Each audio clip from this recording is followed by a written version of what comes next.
नमस्कार, अस्सलाम वालेकुम, सत श्री अकाल, जय झूलेलाल। मैं हूं जी प्रेम मटलानी और आप देख रहे हैं हालात हाजरा का प्रोग्राम। हकीकत ये है। इब्तदा में आपसे दरख्वास्त है चैनल जरूर सब्सक्राइब करें।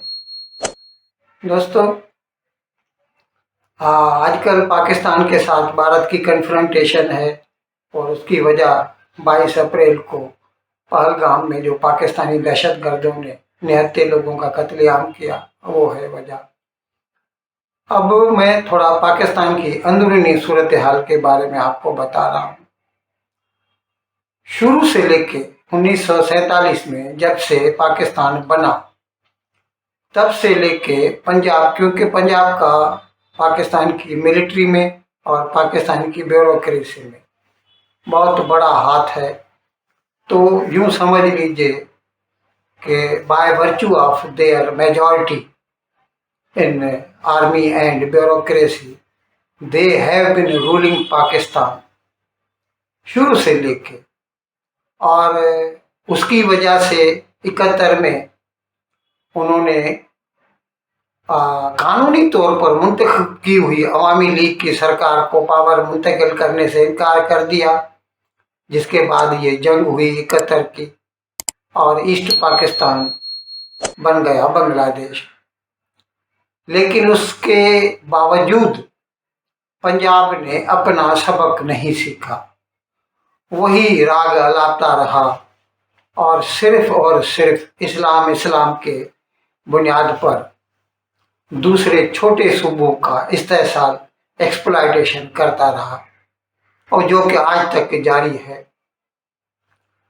अब क्योंकि पंजाब शुमाल में पड़ता है, सिंध जुनूब में है, तो जो दरियाए सिंध है वो जब भारत से पाकिस्तान में दाखिल होता है तो पहले पंजाब में आता है और बाद में सिंध में, और फिर जाके ठट्टा के नज़दीक शाह बंदर का इलाका जो है वहाँ पे जाके बहिर अरब से मिल जाता है। तो पंजाब का ऊपर होना सिंध वालों के लिए एक बलाए जान बन गया है। शुरू से लेके उनका जो लालच है, ग्रीड है, जितना हो सके सारा पानी हम ले लें। उन्होंने कई ऐसे डैम बनाए दरियाए सिंध पर, जिससे वो सिंध का जो है वो पानी खा जाए। आज हालत ये हो गई है कि सूबे सिंध में हैदराबाद से नीचे तकरीबन 250 किलोमीटर का इलाका है, वो पूरा दरिया सिंध जो है ना सूखा रहता है। और हालत ये होती है कि समंदर का पानी वापस दरिया में आ जाता है और जिससे जो आबाद ज़मीनें हैं ना वो भी बर्बाद हो जाती हैं। ऐसी हालत में इसके ऊपर थोड़ा ये कि पंजाब ने ये सोचा कि जो साउथ पंजाब है, चोलिस्तान का इलाका कहते हैं उसे, वहां पर दरियाए सिंध से 6 कैनाल निकालेंगे और 20 लाख एकड़ जो है ना वो जमीन आबाद करेंगे और वो कारपोरेट फार्मिंग करेंगे, यानी बड़े बड़े कंपनियों को देंगे ताकि वो कैश क्रॉप्स उगाएं और कमाएं। अब पहले ही दरियाए सिंध में पानी कम है क्योंकि वो तो समंदर तक पहुंचता ही नहीं।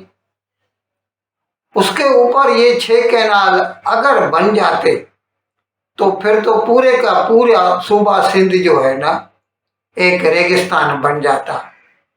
अब जैसे ही ये फैसला किया पाकिस्तान सरकार ने, तो सिंध के लोगों ने इसकी मुखालफत शुरू कर दी, एजिटेशन किए, भूख हड़तालें की। उनको पहले तो सूबे सिंध में पीपल्स पार्टी की सरकार है और पीपल्स पार्टी जो है वो सेंटर में नून लीग की सरकार है, उसको बाहर से सपोर्ट करती है, यानी इत्तेहादी है सरकार की। तो और ये जो आर्डर हुआ था 6 कैनाल बनाने का, उस पर भी बिलावल भुट्टो के वालिद आसिफ जरदारी उसने दस्तखत किए थे, यानी उसको मालूम था कि ये 6 कैनाल बनेंगे तो सिंध रेगिस्तान बन जाएगा, डेजर्ट बन जाएगा। इसके बावजूद, क्योंकि उसको तो सदर बने रहना है, हुकूमत चाहिए, पंजाबियों की चमचागिरी करनी है, उसने दस्तखत कर दिए।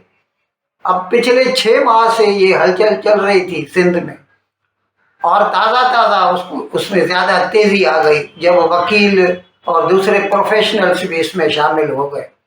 पहले पहले तो सिंध की पीपल्स पार्टी सरकार ने बड़ी कोशिश की इनको दबाने की, हत्या कि उनके ऊपर लाठीचार्ज वगैरह भी किए गए। लेकिन जब देखा कि ये तो मानने से रहे, तो फिर उनको ये समझ आई कि हमारा तो वोट बैंक ही सिंधी हैं, पीपल्स पार्टी को सिर्फ सिंध सूबे में हुकूमत है, और उसकी वजह से जो नेशनल असेंबली की सीटें हैं वो भी सिंध की वजह से है। बाकी 3 सूबों में 0/0 कुछ भी नहीं है उनके पास। तो इसकी वजह से फिर उन्हें अकल आई, तो फिर बिलावल भुट्टो जो प्रेजेंट चेयरमैन है पीपल्स पार्टी का, वो शहबाज शरीफ से मिला 8-10 दिन के बिल, और उसे रिक्वेस्ट की कि ये न बनाइए 6 कैनाल जो दरिया सिंध पर चोलिस्तान के इलाके में आप बनाना चाहते हैं। तो उसने उस वक्त टेम्पररी स्टे लगाया उस पर कि चलिए अभी नहीं बनाते। अब इस मामले पे गौर करने के लिए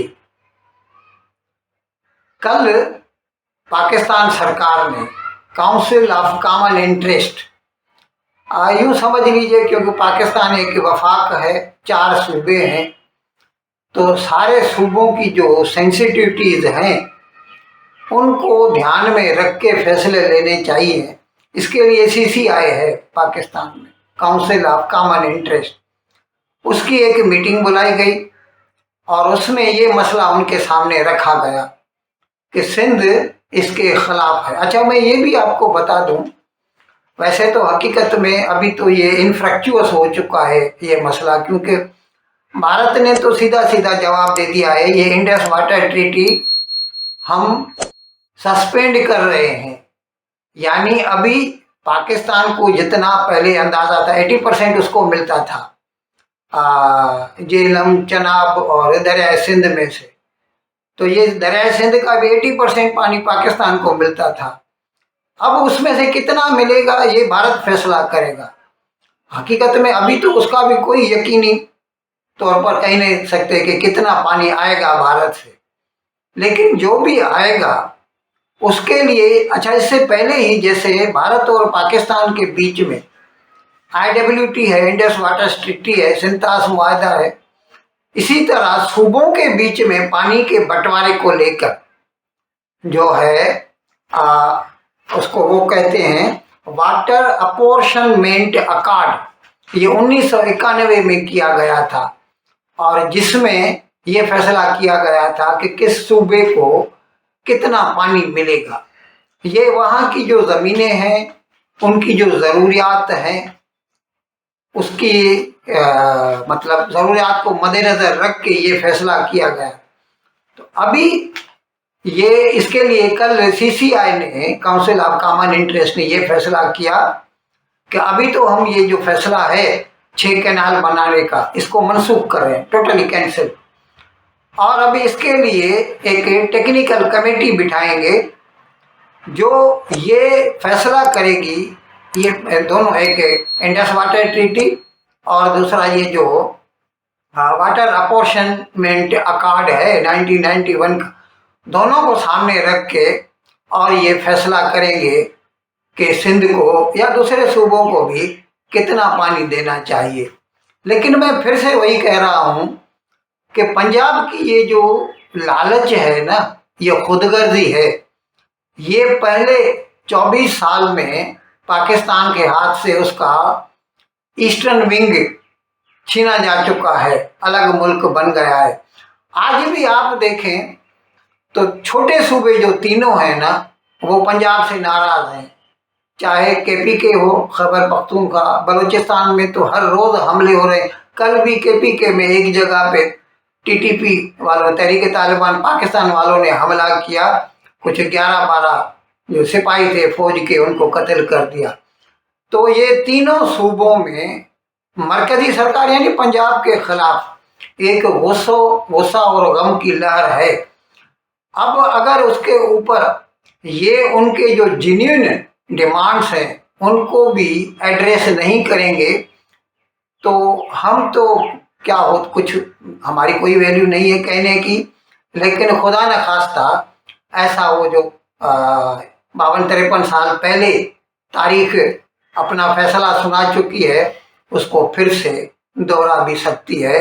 और जिस तरह 71 में पाकिस्तान के 2 टुकड़े हुए थे, खुदा न खास्ता 2025 में इसके 4 टुकड़े भी हो सकते हैं।